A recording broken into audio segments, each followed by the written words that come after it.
Assalamualaikum warahmatullahi wabarakatuh. Hai anak-anakku, kelas 10 akuntansi dan keuangan lembaga. Apa kabarnya kalian? Iya, alhamdulillah sehat semua ya. Oh iya, di masa pandemi ini kita harus selalu menjaga kesehatan dan mentaati semua protokol kesehatan. Cuci tangan, kemudian pakai masker dan selalu menjaga jarak. Oke. Nah, sebelum kita masuk ke dalam materi pembelajaran, terlebih dahulu ada baiknya kita berdoa agar kita diberikan pemahaman. Berdoa dimulai. Berdoa selesai. Iya.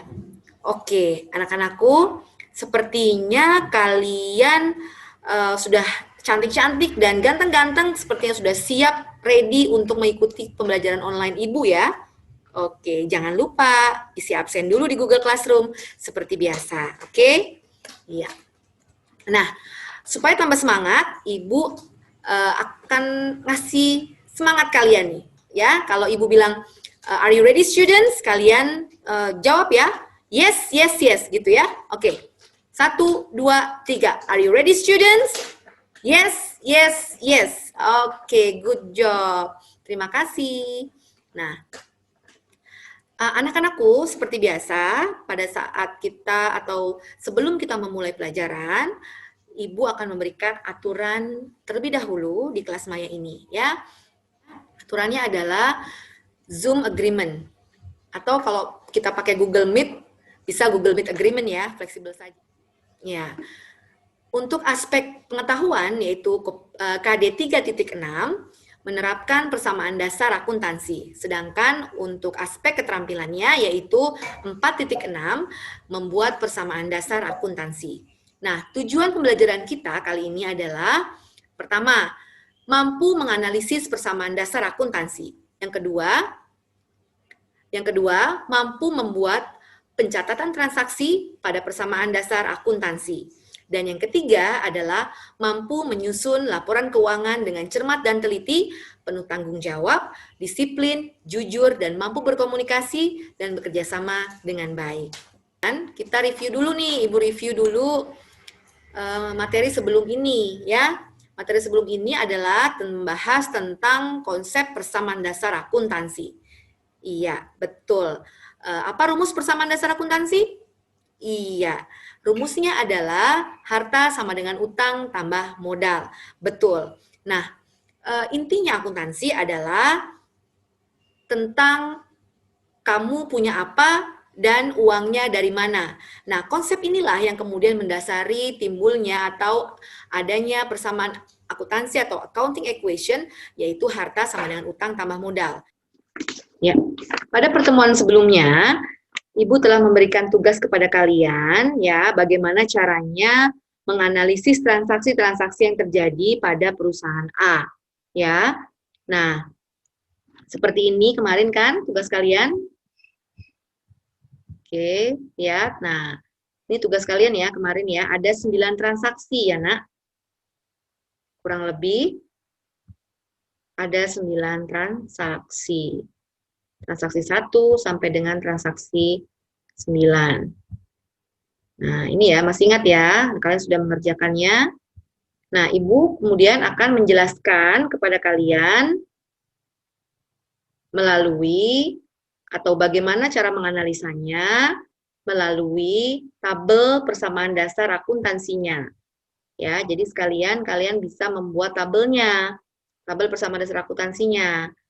Seperti ini. Ya, ini kemarin analisanya. Nah, perhatikan, ini adalah tabel persamaan dasar akuntansi perusahaan A ya, dalam ribuan rupiah. Transaksi pertama ya, kita lihat ini ada beberapa, kita buat beberapa kolom. Kolom pertama adalah nomor, atau bisa juga kalian taruh tanggal di sini kalau diketahuinya tanggal. Kemudian kolom kedua adalah harta. Harta itu kita bagi menjadi 4 kolom, karena di harta ini nanti ada kas, kemudian ada piutang, ada peralatan, dan ada kendaraan. Kemudian untuk kewajiban atau utang, kita bagi menjadi 2, yaitu utang ke toko kom dan utang ke dealer. Kemudian selanjutnya ada modal, ya, ada modal. Ini susah ya. ada modal. Ya, modal, dan di kolom terakhir ada keterangan. Kemudian transaksi pertama, bukan menjelaskan transaksi pertama adalah Tuan Adi menyetorkan uang kas sebagai modal awal di perusahaannya PT A sebesar 200 juta rupiah.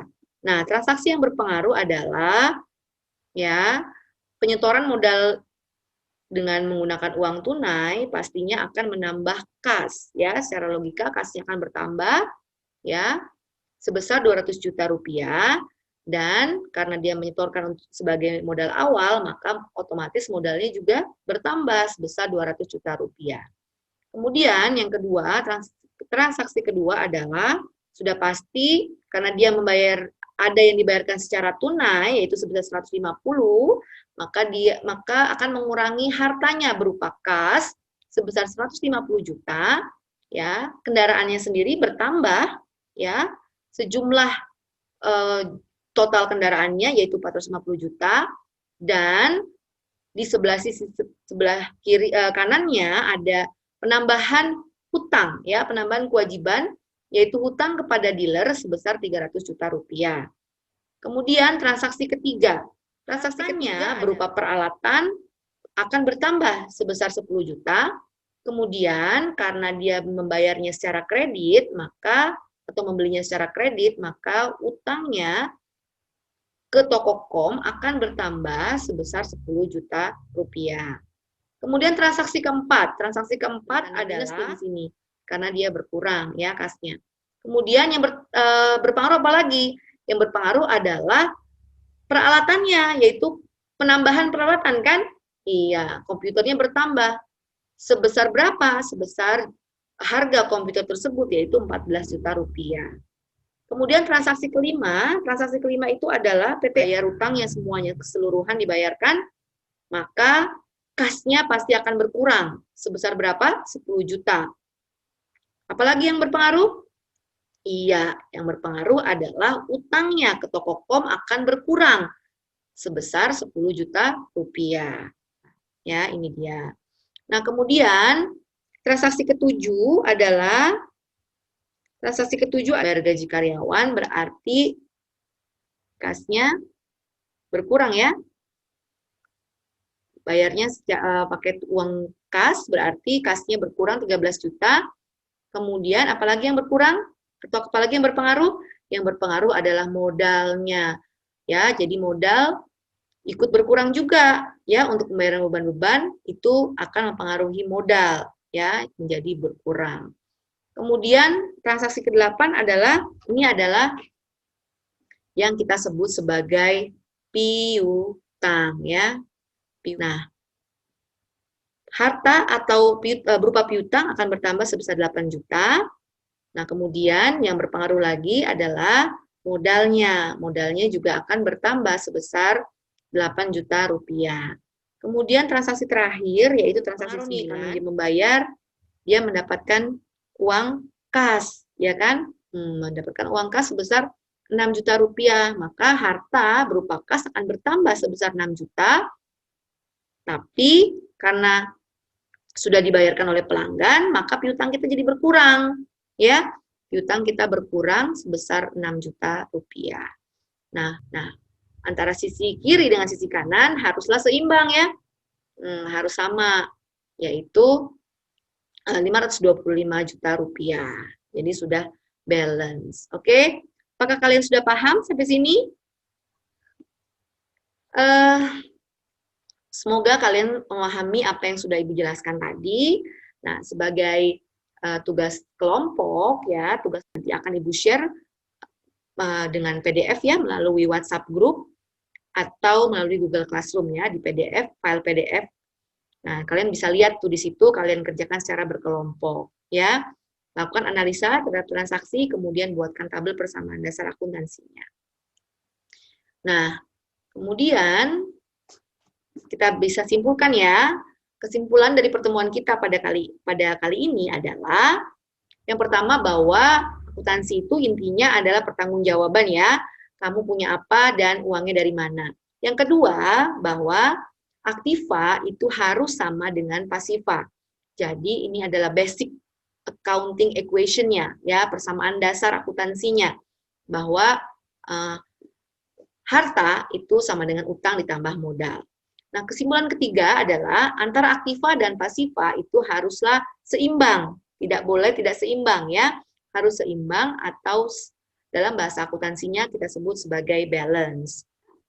Nah, alhamdulillah sudah selesai pelajaran kita atau materi kita pada kali ini, ya, pada pertemuan kita yang ketiga kali ini. Untuk pertemuan selanjutnya, kita akan membahas bagaimana caranya membuat laporan keuangan dari tabel persamaan dasar akuntansi yang kita buat. Oke, hanya laporan keuangan sederhana saja. Nah, kalau kalian ada pertanyaan, silakan japri ke Ibu, ya, atau boleh ke WhatsApp grup, ya. Kemudian jangan lupa untuk aspek pengetahuan, ya, evaluasinya silakan kalian kerjakan soal pilihan ganda di Google Classroom. Ibu sudah buatkan, ya, silakan kalian kerjakan. Nah, untuk aspek keterampilannya nanti kita kerjakan di LKPD, nanti Ibu share juga melalui Google Classroom. Oke, sampai ketemu di pertemuan kita selanjutnya. Semoga kalian tetap semangat, ya. Wassalamualaikum warahmatullahi wabarakatuh.